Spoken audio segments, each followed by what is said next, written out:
Guys, welcome back to my new video.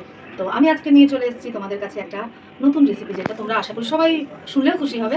ভাবে বাড়িতে একদম পাহাড়ি স্টাইল ভাবে মোমো বানিয়ে নিতে পারি। তো ভালো লাগলে তোমরা অবশ্যই আশা করি তোমরা একটা লাইক করবে, একটু কমেন্ট করবে, আর পারলে ভিডিওটা একটু শেয়ার করে দেবে। পরের স্টেপে চলে যায়, তো চলো। দেখো এখানে নিয়েছি চিকেনের কিমা। আমি এইভাবে নিয়েছি, তো তোমরা ব্লেন্ড করেও নিতে পারো। তো এটার মধ্যে আমি দিয়েছি ভিনিগার আর সয়া সস, একটু রসুন বাটা, একটু আদা বাটা দিয়ে ম্যারিনেট করে রেখেছি। তারপর দেখো আমি নেক্সট স্টেপে চলে যাব। বাঁধাকপি দিয়ে আমি আর চিকেন দিয়ে মিক্স করে করব। তো বাঁধাকপিটার মধ্যে একটু নুন মিশিয়ে আমি চটকে ওটা রেখে দিলাম।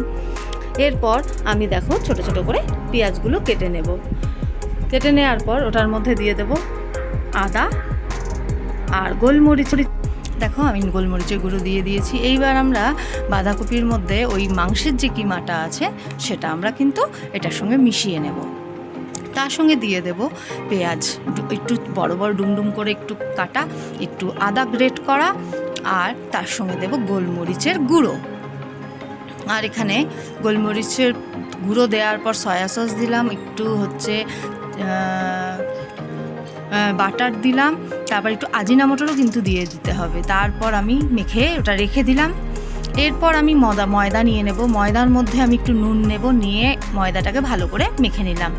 এরপর ময়দাটা 1 ঘন্টা রেস্ট করার পর আমি এবার দেখো মোমোতে চলে আসছি। মোমোর মধ্যে বেলে নেব ছোট ছোট করে। আর দেখো পুর ভরে নিয়ে আমি মোমোটাকে আস্তে আস্তে যে মোমোর শেপ দিতে হয় ওটা আমি দিয়ে দিলাম।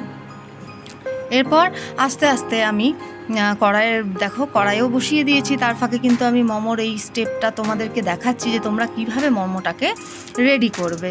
তো মোমো কিন্তু 2-3 রকমভাবে করা যায়। তো দেখো তোমাদেরকে আমি 3টে মোমো বানানোর স্টাইল আমরা দেখিয়ে দিলাম। তো তোমরা যেভাবে এইভাবে একরকম না একরকম নিশ্চয়ই তোমরা আশা করি পারবে। তো এইবার দেখো আমি স্টিম করতে বসিয়ে দিয়েছি। তো দেখো এর নেক্সটে আমরা এই মোমোগুলো দিয়ে দিলাম। দেওয়ার পর দেখো আমাদের মোমো কিন্তু একদম রেডি, তার সঙ্গে ফ্রাইড মোমোও রেডি।